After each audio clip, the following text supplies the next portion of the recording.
विश्वकर्मा योजनेच्या नावाखाली लाखोंची आर्थिक फसवणूक. मुख्य आरोपी महिलेला अटक. 10,000 10 लाख, 40,000 40 लाखांचं कर्ज मिळवून देण्याचे आमिष. शेकडो महिलांना गंडा. फसवणुकीचा आकडा अधिकच वाढण्याची शक्यता. अमरावती जिल्हा प्रतिनिधी. अमरावती जिल्ह्यातील अंजनगाव सुर्जी तालुका पोलीस स्टेशनमध्ये गुन्हा दाखल. केंद्र शासनाच्या PM विश्वकर्मा योजनेअंतर्गत अनुदानासह लाखो रुपयांचे कर्ज आणि नोकरी मिळवून देण्याचे आमिष दाखवत महिलांची लाखोंची फसवणूक केल्याप्रकरणी अंजनगाव सुर्जी पोलीस स्टेशनमध्ये गुन्हा दाखल करण्यात आला आहे. या प्रकरणातील मुख्य आरोपी सारिका श्रीकांत राऊत राहणारे येवता तालुका अचलपूर हल्ली मुक्काम मिल कॉलनी परतवाडा हिला अटक करण्यात आली आहे. न्यायालयाने तिला 1 दिवसाची पोलीस कोठडी सुनावली आहे. फिर्यादी फुलवंती राजकुमार तोटे राहणार निमखेड बाजार तालुका अंजनगाव सुर्जी यांनी दिलेल्या तक्रारीनुसार आरोपीने मार्च 2026 निमखेड बाजार येथे गावात येऊन विश्वकर्मा योजनेतून 50% अनुदानावर कर्ज, विविध शासकीय लाभ तसेच माझ्या मुलीला नोकरी मिळवून देण्याचे आमिष दाखवले.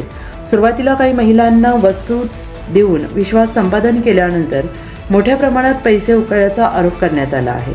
तक्रारीनुसार फिर्यादीकडून 3,12,000 तर त्यांच्या सहकारी कविता प्रदीप अनुकार आणि स्नेहल आशिष काळपांडे दोघी राणा निमखेड बाजार यांची प्रत्येकी 1,56,000 रुपयांची फसवणूक करण्यात आली. अनेक दिवस उलटूनही ना कर्ज मंजूर झाले, ना नोकरी मिळाली, ना भरलेले पैसे परत मिळाले. पैसे परत मागितल्यानंतर आरोपीने मला फोन करून त्रास देऊ नका, अन्यथा माझ्या जीवाचे बरे वाईट करून तुम्हाला खोट्या गुन्ह्यात अडकवीन अशी धमकी दिल्याचा आरोप फिर्यादीने केला आहे. या तक्रारीवरून दिनांक 1 ऑगस्ट रोजी अंजनगाव सुर्जी पोलीस स्टेशनमध्ये भारतीय न्याय संहिता कलम 318(4), 316(2) आणि 351(2) अन्वये गुन्हा दाखल करण्यात आला आहे. त्यानंतर दिनांक 3 ऑगस्ट रोजी आरोपीला अटक करण्यात आली. आज दिनांक 4 ऑगस्ट न्यायालयात हजर केला असता न्यायालयाने तिला 1 दिवसांची पोलीस कोठडी सुनावली. प्राथमिक तपासात आरोपीने 10,000 10 लाख, 40,000 40 लाख रुपयांचे सबसिडी कर्ज मिळवून देते असं आमिष दाखवत निमखेड, लखाड, कार्ला, भंडारज, सावरपानी, चिंचोना, परतवाडा, चिखलदरा तालुक्यातील टेंभुरसोंडा, गिरगुटी, जांभली, अकोला, अकोट परिसरातील शेकडो महिलांची फसवणूक केल्याची माहिती समोर येते. त्यामुळे या फसवणुकीचा आकडा कोटींच्या घरात जाण्याची शक्यता होत असून या रॅकेटमध्ये आणखीन काही जणांचा सहभाग असल्याचा संशय पोलिसांनी व्यक्त केला आहे. त्यामुळे फसवणूक झालेल्या अन्य महिलांनी पुढे येऊन तक्रार दाखल करण्याचे आवाहन करण्यात येत आहे. या प्रकरणाचा पुढील तपास पोलीस निरीक्षक सूरज बोंडे यांच्या मार्गदर्शनाखाली पोलीस उपनिरीक्षक Vishal Pol, police head constable Nitin Ingale करत आहेत. जिल्हा प्रतिनिधी कैलास वाघपांजर. 25. तुमच्याकडून? मी लकाडची आहे. तुमच्याकडून? माझ्याकडून पण 25,000. तुमचं नाव काय ते?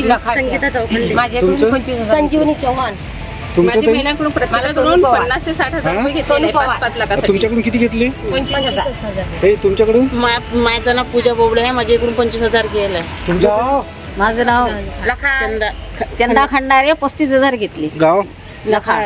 तुमच्या ते? मी किरण इंगळे. आमच्याकडून 60,000 घेतलेले आहे. अंजनगाव सुर्जीचे 4 जणी आहेत, त्यांच्याकडून 60,000 घेतलेले आहे. 5 लाखासाठी. 60,000 घेतले. 6 लाख. तिकडे आल्यात काय झालं नेमकं? आजची सांगू हा, काय घटना झाली?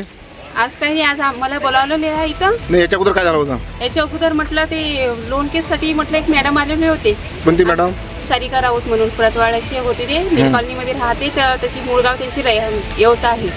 हा, विश्वकर्मा योजना म्हणून ते आलेली होती. आमच्या जवळची, आमच्या गावाजवळ एक सारपाणी गाव म्हणून आहे, तिचे पण 18 लोक आहेत. हा, त्याच्या माध्यमातून माझ्यापर्यंत पोहोचले. आणि मग आम्ही आदिवासी आहे म्हणून म्हणा की बा तुझी मुलीला नोकरीवर लावून देतो, 35,000 सबसिडी आहे तुम्हाला. तुम्ही किती पैसे दिले? मी म्हणजे थोडे करून फोन पे ना म्हटलं 3 लाखचं जोडपास दिले. आणि माझी मुलीला नोकरीवर लावासाठी 3 लाख रुपये घरपोच त्यांच्या कॅश दिलेली आहे. बरं, आता गुन्हा दाखल केलाय का? गुन्हा दाखल केला आहे. 1 जुलैला केलेला आहे गुन्हा दाखल. अशा किती महिला?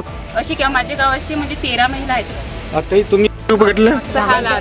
बरं. आता अशा किती गावातून?